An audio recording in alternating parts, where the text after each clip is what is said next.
নমস্কাৰ আৰু দিনটোৰ কেইবাটাও গুৰুত্বপূৰ্ণ খবৰলৈ আপোনাক স্বাগতম জনাইছো আৰু আপুনি যদি এগৰাকী ৰেচন কাৰ্ডৰ হিতাধিকাৰী তেতিয়াহলে আজিৰ ভিডিঅটো আপোনাৰ বাবে খুবেই গুৰুত্বপূৰ্ণ বহুকেইটা গুৰুত্বপূৰ্ণ খবৰ আছে আপোনাৰ বাবে আপুনি যদি অৰুণোদয় পইচা পায় তেতিয়াহলে আপুনি ভিডিঅটো এৰি নাযাব কাৰণ আপোনাৰ বাবে আহিছে এটা ডাঙৰ খবৰ ৰাজ্য চৰকাৰ আৰু কেন্দ্ৰীয় চৰকাৰৰ তৰফৰ পৰা এক নতুন আঁচনি ঘোষণা কৰা হৈছে ৰেচন কাৰ্ড হিতাধিকাৰী সকলৰ বাবে আৰু বহুতো মহিলাৰ একাউণ্টত বৰ্তমান 10000 কৈ টকা ইতিমধ্যে সোমাই গল আপোনালোকৰ বেংক একাউণ্টত এই 10000 কৈ টকা আহিল নে নাই হেতু কমেন্ট কৰি জনাব আৰু চলিত মাহতেই সোমাব পিএম কিষাণৰ 22 নং কিস্তিৰ ধন আপোনালোকে যদি পিএম কিষাণৰ পইচা পায় তেতিয়াহলে আপোনাৰ বাবে খুব ভাল খবৰ আছে আৰু বহুতো কৃষকৰ নাম এইবাৰ কৰ্তন কৰা হৈছে লিষ্টৰ পৰা আৰু বহুতো নতুন কৃষকৰ নাম সংযোজন কৰা হ'ব পিএম কিষাণৰ তালিকাত ইয়াৰ বিষয়ে বিতংকৈ যদি আপুনি জানিব বিচাৰে তেতিয়াহলে ভিডিঅটো আপুনি শেষলৈকে চাই থাকিব লাগিব আৰু হিমন্ত বিশ্ব শৰ্মা চৰকাৰৰ তৰফৰ পৰা অসমবাসীৰ বাবে আজিৰ দিনটোত সংবাদমেল যোগে 5টা ডাঙৰ ঘোষণা কৰা হৈছে সমগ্ৰ অসমবাসীৰ বাবে বহুকেইটা ডাঙৰ খবৰ বহুকেইটা ডাঙৰ ঘোষণা কৰিছে হিমন্ত বিশ্ব শৰ্মা চৰকাৰে গতিকে ইয়াৰ বিষয়ে আপুনি জানিব বিচাৰিলে ভিডিঅটো শেষলৈকে চাই থাকিব লাগিব আৰু ইয়াৰ লগতে কেইবাটাও ৰাজনৈতিক আৰু অৰাজনৈতিক দেশ তথা ৰাজ্যৰ বহুকেইটা গুৰুত্বপূৰ্ণ খবৰ লৈ আহিছো আপোনালোকে এই খবৰখিনি সম্পূৰ্ণকৈ শেষলৈকে চাওক আৰু চেনেলটোলৈ নতুনকৈ আহিছে যদি চেনেলটো সাবস্ক্ৰাইব কৰি ল'ব এনে ধৰণৰ ভিডিঅ'সমূহ পাই থাকিবলৈ আৰু ভিডিঅ'টো এটা লাইক কৰি সকলোৰে লগত ভিডিঅ'টো শ্বেয়াৰ কৰি দিয়ক আৰু আঁচনিসমূহৰ খবৰসমূহলৈ যোৱাৰ আগতে কেইটামান ৰাজনৈতিক আৰু অৰাজনৈতিক খবৰ আপোনালোকৰ বাবে লৈ আহিছো এক গুৰুত্বপূৰ্ণ খবৰ আহিছে 2026 বিধানসভা নিৰ্বাচনৰ যুদ্ধখন কোনো ৰাজনৈতিক দলৰ মাজত নহয় বৰঞ্চ এই যুদ্ধ ৰাইজ আৰু এগৰাকী ৰজাৰ মাজত অনুষ্ঠিত হ'ব আমি জনসাধাৰণৰ লগত আছো অহা নিৰ্বাচনত বিজেপিৰ স্বেচ্ছাচাৰী শাসন ৰাইজে উফৰাই দিব আৰু এই গুৰুত্বপূৰ্ণ মন্তব্য কৰিছে প্ৰদেশ কংগ্ৰেছৰ সভাপতি গৌৰৱ গগৈয়ে শুক্ৰবাৰে চিলাপথাৰৰ কোলাজানত অনুষ্ঠিত এক দলীয় পৰ্যালোচনা সভাত এই বুলি বিজেপিক কঠোৰভাৱে সমালোচনা কৰিছে সাংসদ গৌৰৱ গগৈয়ে তেখেতে কৈছে যে 2026 বিধানসভা নিৰ্বাচনৰ যুদ্ধখন কোনো ৰাজনৈতিক দল আৰু ৰাজনৈতিক দলৰ মাজত নহয় বৰঞ্চ এই যুদ্ধখন হ'ব এজন বিশেষ ৰজা আৰু ৰাইজৰ মাজত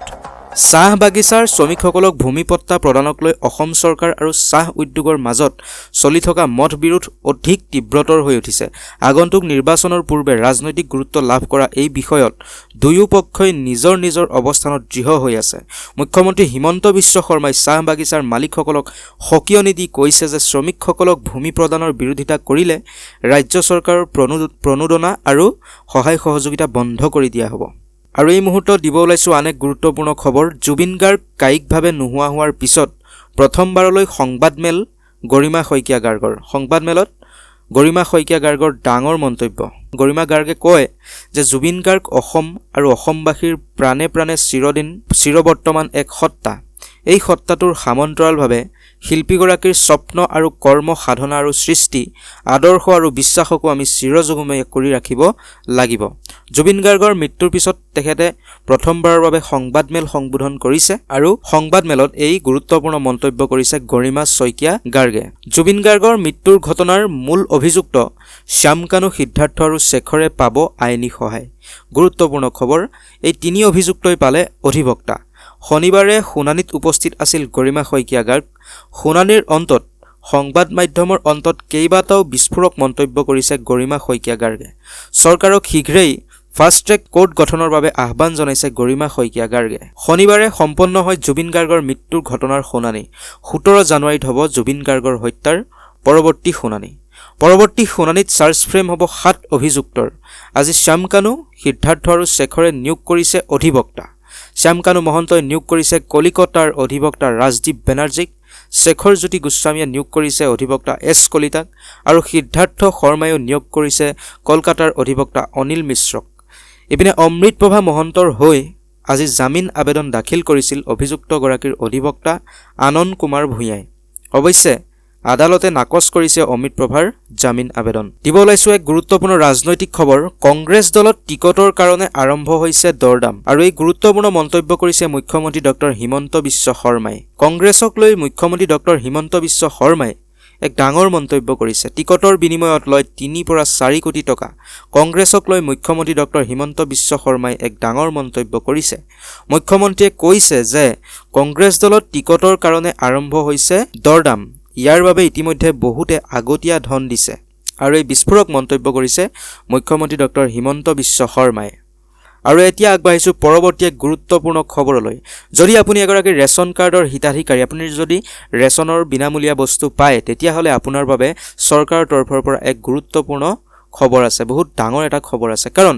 ৰেচন কাৰ্ডৰ প্ৰত্যেকগৰাকী হিতাধিকাৰীক মাহিলি 1000কৈ টকা দিয়াৰ সিদ্ধান্ত লোৱা হৈছে কেন্দ্ৰীয় চৰকাৰৰ তৰফৰ পৰা আপোনাৰ যদি এখন ৰেচন কাৰ্ড আছে তেতিয়াহলে আপোনাৰ বাবে খুব ভাল খবৰ কাৰণ প্ৰত্যেক মাহে আপুনি লাভ কৰিব